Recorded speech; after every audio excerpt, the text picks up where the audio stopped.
فرجهم. أعوذ بالله من الشيطان الرجيم.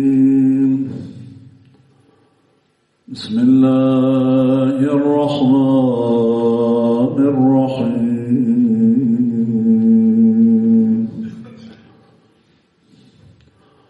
الحمد لله الذي هدانا لهذا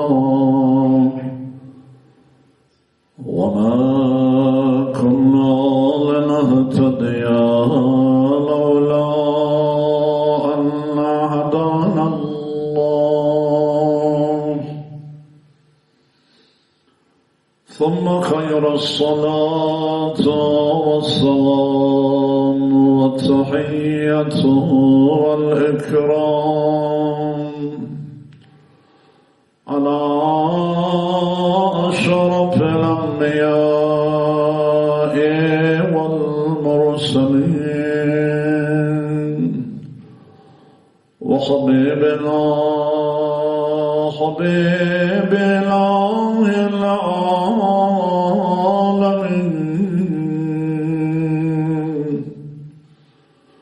محمد بن عبد الله المصطفى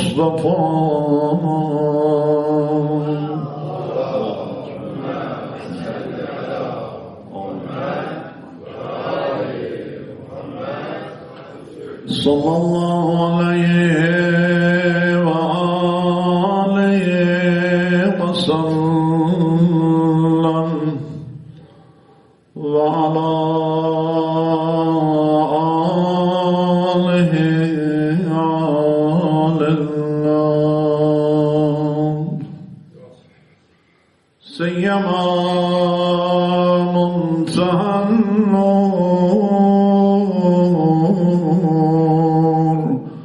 ومصدر الأمور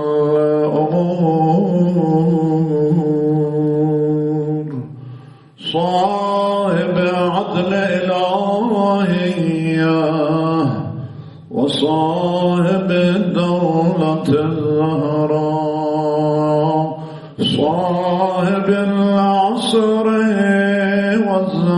والزمان الخلف الصالح المهدي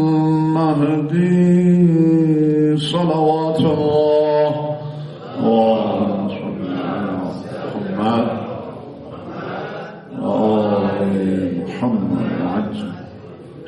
صلوات الله وسلامه عليه وعليهم أجمعين ولعنة الله على أعدائهم أعداء الله من الأولين والآخرين دهر الداهرين وأبدا الآبدين. اللهم عجل لوليك الفرج اللهم عجل لوليك الفرج اللهم عجل لوليك الفرج اللهم لا تمتنا ميتة جاهلية بحق محمد وآل محمد. اللهم صل على محمد وعجل فرج. جماعة المسلمين متدينين بدين حنيف سيد المرسلين وخاتم النبيين وقائلين بولاية أمير المؤمنين وأولاده المعصومين سيما بقية الله في الأراضين صلوات الله وسلامه عليهم أجمعين ولعنة الله على أعدائهم أعداء الله أجمعين. Cuma'nın günündə Allah Tebarək və Teala ibadət və itaatlarımızı, namazlarımızı, dualarımızı, zikirlərimizi mübarək dərgahında kabul buyursun inşallah. Göz açıb yumunca Resulullah'ın iki emaneti, kutsal ve ağır emaneti, Kur'an ve Ehl-i Beyt'ten, bugün Kur'an ve İmam-ı Zaman'dan bizleri ayırmasın inşallah. Kəhv-i Həsinine gerçek sığınanlardan karar kılsın inşallah. Allah Tebarek ve Teala müteaddit çeşitli ayetlerde her şeyin varlığının ve makamının Allah Teala'dan olduğunu beyan buyuruyor. Yani varlıklara vücut veren, mahluka vücut veren ve yaratan ve onların bekasını Rabb sıfatıyla sağlayan, bir an eğer kesilirse yok olacak olan varlıkları muhafaza eden, kayyum olan Allah Tebarek ve Teala'dır. Kuşkusuz bütün varlıklar bundan istisna değildir. En yüce varlık nuruyla kendisinin ve Ehl-i Beytinin alemleri yaratmış olduğu Saniullah, Sanaiullah Hz. Muhammed ibn Abdullah el-Mustafa sallallahu aleyhi ve sellem ve onun pak ve mutahhar Ehl-i Beyti dahil her şeye ne vermişse Allah Tebarek ve Teala vermiş. Onların içerisinde de aylar ve günler ve saatler aynı şekildedir. Allah Teala peygamberleri, varlıkları, melekleri, insanları, çeşitli varlıkları birbirine üstün karar vermiş Kur'an-ı Kerim'deki ve hadislerdeki beyanla. Onlardan bir tanesi de birkaç gün sonra idrakine başlayacağımız mübarek Recep, Şaban ve Ramazan ayıdır. Bunlara da diğer aylar içerisinde çok ehemmiyet ve önem ve makam vermiş. Allah Teala vermiş bu makam. Her konuda olduğu gibi ülkemizde ve İslam aleminde de bu konularda da ifrat ve tefrit maalesef devam etmektedir. Yani bir grup tamamen inkar etmektedir. Efendim 3 aylar yoktur. Recep, Şaban'ı nereden çıkardınız? Sadece Ramazan ayı var, Kadir gecesi var gibi. Bunları inkar etmek, temelinden inkar etmek bu manada tefrite düşmektir. Olduğu makama, Allah Teala'nın verdiği makamın üzerine makam eklemek de ifrata ve aşırıya kaçmaktır.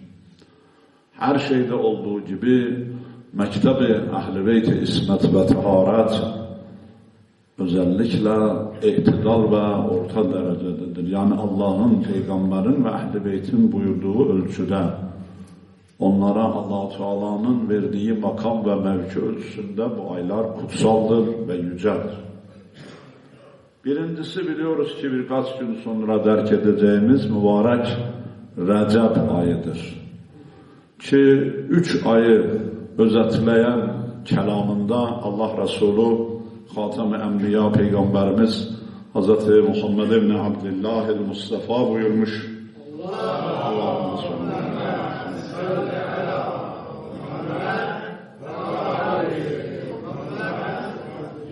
sallallahu aleyhi ve aleyhi ve sellem. Allah'ın salat ve selamı kendisine ve tertemiz Ehl-i Beytine, Allah'ın azabı, gazabı ve laneti düşmanlarına ve katillerine olsun. Buyurmuş ki Recep şehrullah ve Şaban şehri ve Ramazan şehri ümmeti. Üçünü özetlemiş 3 cümleyle. Recep Allah'ın ayıdır.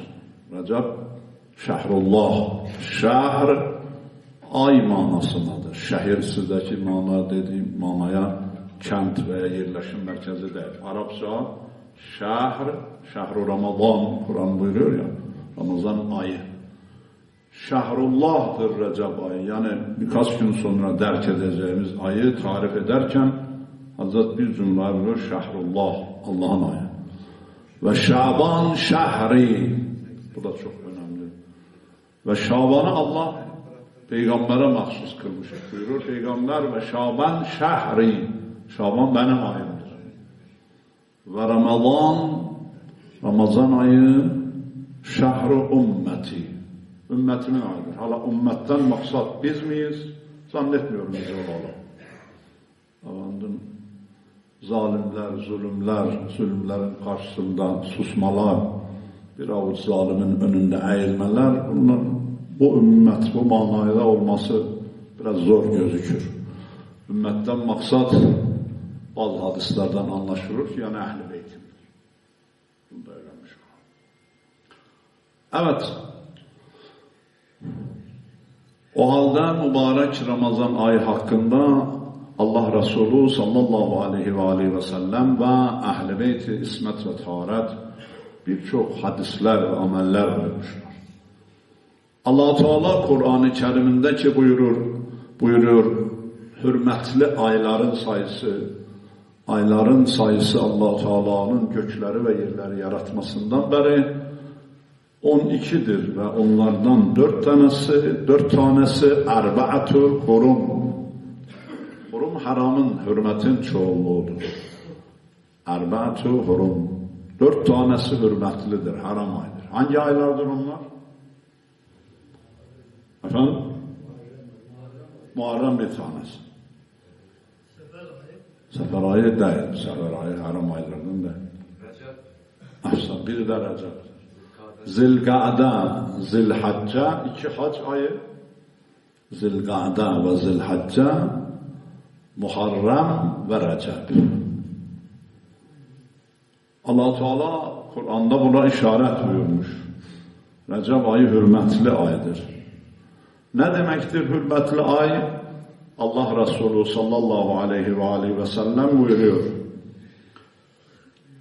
Summiye şehru Recep şehrullah. Neden Recep ayı Allah adına adlandı? Bütün aylar Allah'ındır.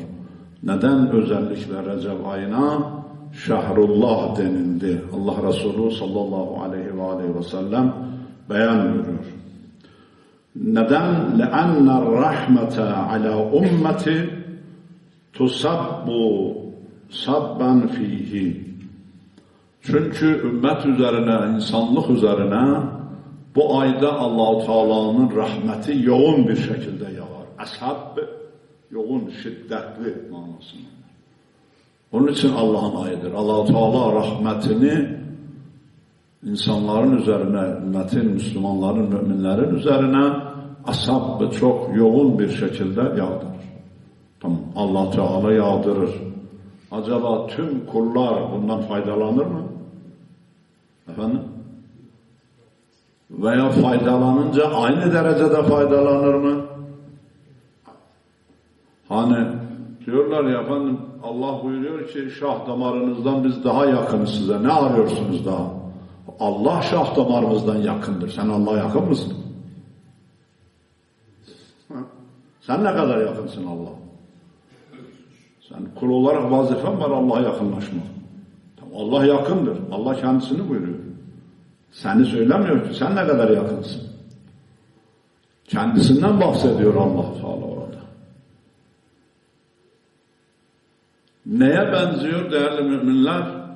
Yağmur yağıyor. Güzel topraklara da yağmur yağıyor, çorak topraklara da. Çorak topraklar bazıları dikenden başka bir şey bitirmiyor.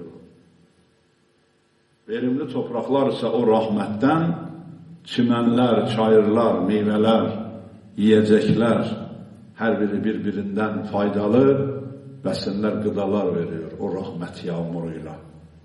İnsanlar da böyledir Allah'ın bu rahmetinin karşısında. Recep ayı girecek, Allah'ın rahmeti yoğun bir şekilde insanların üzerine gelecek. O Recep ayında bakalım mümin insanlar, inananlar ne derecede faydalanacak.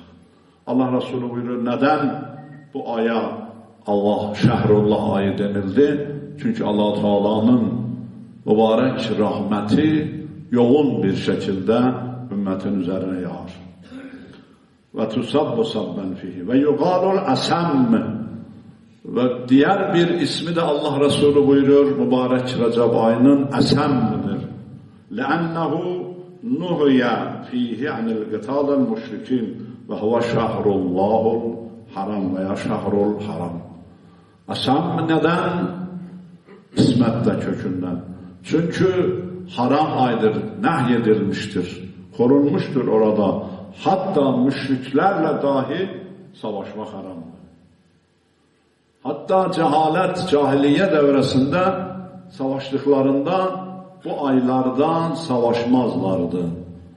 Yani Zilgade, Zilhacce, Muharrem ve Recep ayı. Ama biliyorsunuz Yezid ve tabileri, Allah'ın laneti ve azabı üzerlerine olsun, Muharrem ayının da hürmetini, Allah'ın ayının da hürmetini korumadılar. O ayda Allah Resulü'nün evladını ve torunlarını katlettiler. Allah'ın laneti ve azabı üzerlerine olsun. O zaman ne yapalım? Ashab olan ve asam olan bu ayda Allah'ın rahmetinden ne kadar fazla faydalanabiliriz? Gecelerinde, gündüzlerinde, mahsus namazları her gecenin, duaları, müşterek duaları, gecelerine ait duaları, istiğfarı çok söyleyin.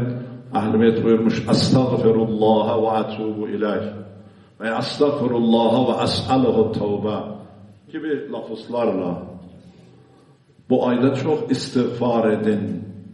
Ashab Allah'ın rahmetinin indiği aydır. Allah'ın gazabından Allah'ın rahmetine sığının. Bu ayın oruç tutmanın hala bir gün, 2 gün veya bir gün başında, ortasında veya sonunda 3 gün şeklinde daha faziletli. Bir gün oruç tutmanın sevabı 1000 yıllık cehennem azabından, cehennemden uzak olma manası. Peygamber ve Ehl-i Beyt çok bu ayda orucun, sünneti oruca teşvik etmişler müminleri. Recep ayının diğer amellerinden bir tanesi sadaka vermek. Çok sadaka verin, her zaman da verin, bu ayda daha çok. Yani fakirleri anın, yoksulları anın, kimsesizleri anın. İslam dini böyle bir dindir ki, zekatıyla, humsuyla, fitresiyle, sadakasıyla fakir halka düşünen, onlara yardımı ibadet sayan bir dindir. Özellikle sadakayı Recep ayında unutmayalım. Fakirleri, yoksulları özellikle zamanımızda, bu zamandaki durumda mutlak hatırlayalım.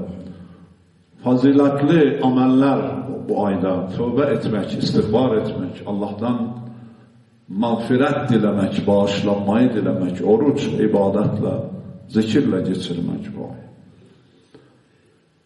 Faziletli ibadetlerden bir tanesi her 3 ayda, özellikle Recep, Şaban, Ramazan, Hz. Ebu Abdullah İmam Hüseyin salavatullah ve selamu aleyhin ziyaretidir.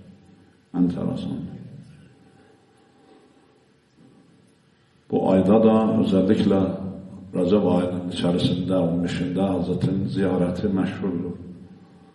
O ayrı özel ziyareti var o günlere ait. Recep'in 15'ine, Şaban'ın 15'ine.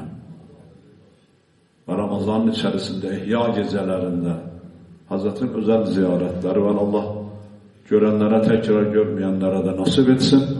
Uzaktan da olsa, uzaktan olan ziyaretlerle ziyaret etmek bu Allah'ın amellerindendir, önemli amellerinden. Ve ay içerisinde çok önemli günler ve geceler. Baştan başlarsak Hz. Bâgir-i Ulûm Muhammed ibn Ali salavatullah ve selamu aleyhima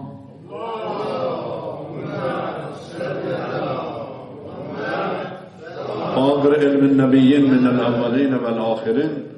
Resulullah buyurdu Cabir ibn Abdullah Ensari'ye, sen benim adımla anılan, adımla aynı adda olan 5.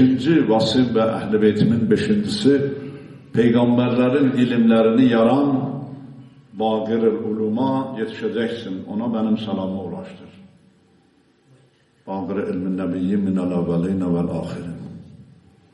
İmam Bâgir salavatullah ve selamu aleyhin viladeti bu ayda. Ve İmam Muhammed Tabiyyül Cevad salavatullah ve selamu aleyh daha sonrasında mübarek viladeti yine Recep ayında. Ve ilk cuma akşamı Regaib gecesi olarak meşhur, çok Recep ayının evvelinde çok önemli tövbe gecesi, istiğfar gecesi, yaklaşma Allah'a. ve o da yine bu ayın önemli gecelerinden. Ve 13 Recep Allah Teala'nın ayında, Allah'ın evinde, Allah'ın hüccetinin, Allah'ın velisinin dünyaya geldiği gün. Allah'ın ayında, Allah'ın evinde, Allah'ın velisi. Kimdir o? Allah'ın sallallahu aleyhi ve sellem.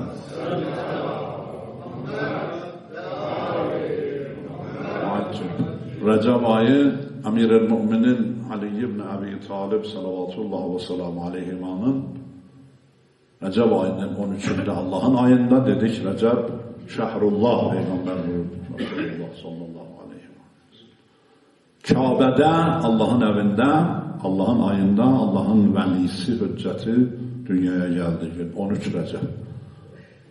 Ve daha önemlisi Recep ayının son günleri, bu günler saydıklarım çok münasebet var ha.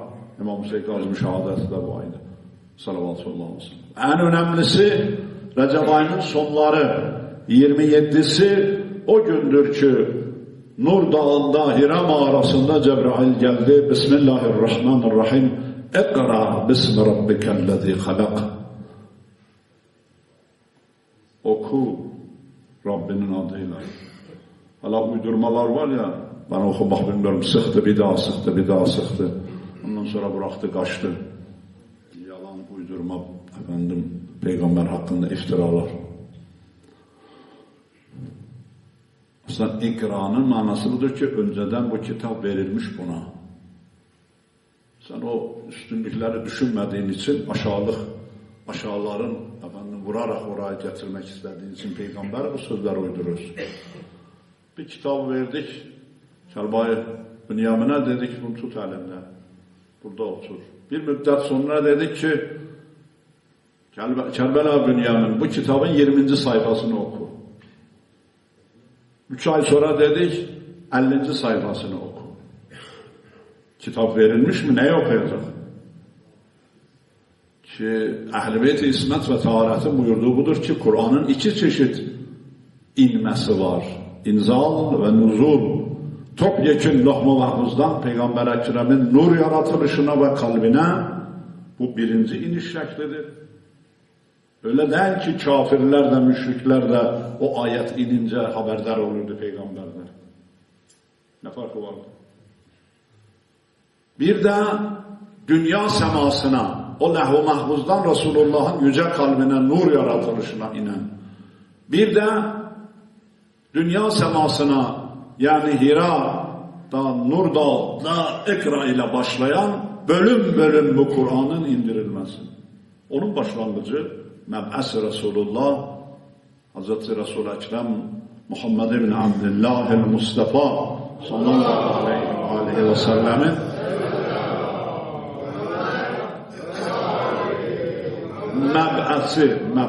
meb'us olmak. Burada da yine hatalar ve yanlışlıklar var. Hoca efendi konuştuğun zaman dikkat et. Peygamber 27 Recep'te peygamber olmadı. Alem zerden, yaratılıştan, seçilişten seçilmişti peygamber. Peki 27 Recep neydi? 40 yaşında peygamberimiz peygamber oldu. Ondan önce neydi? Neydi ondan önce? Bunların hepsi o peygamberi aşağı indirip kendilerini peygambere yamamak için yapılan zulümlerdir. Peygamber o alemlerde seçildi. Allah Resulü buyurur, Allah-u Teala'ya bütün mahlukatın arasında Alastu bi rabbukum galu bela, ben sizin Rabbiniz değil miyim denildiğinde ilk ben dedim evet. Peki neydi 27 Recep? Recep'in son günleri. Yani sana verdiğimiz görevi ifaya başla. Peygamberlik görevlerini ifaya başla. 40 yaşından önce neydi? Kendi 40 yaşındakini temizlemek için peygambere bu kadar iftira olur mu? Ha? Allah'tan korkmuyor musunuz?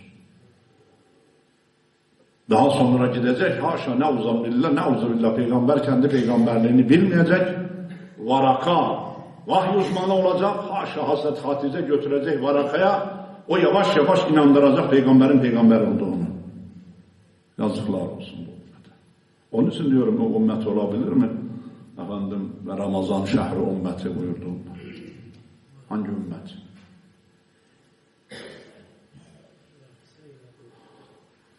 Allah'a yemin veriyoruz, ant veriyoruz İzzet-i Celal'i hürmetine, azameti hürmetine, birkaç gün sonra derk edeceğimiz, derkine başlayacağımız mübarek Recep ayının, Şaban ayının ve daha sonra Ramazan ayının ki bu 2 ayı Allah'a mukaddime karar vermiş. Mübarek Ramazan'a ulaşmaya dualarda da var. Amellerine, İmam-ı Zaman hürmetine bizleri muvaffak eylesin inşallah. Oruçlarına, namazlarına, sadakalarına, zikirlerine, dualarına bizleri muvaffak eylesin inşallah. İzzet ve Celal'i hürmetine göz açıp yumuncaya kadar bizi Kehf-i Haseninden, İmam-ı Zamanından ve Kur'an'ından ayırmasın inşallah.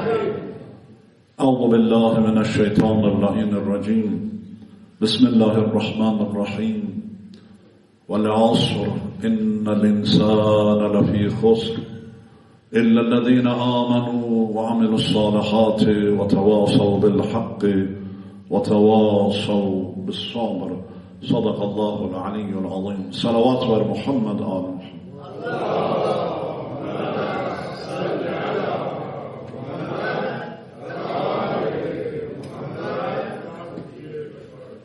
Allahümme salli ala Muhammedin ve ali Muhammed ve accel faracahum.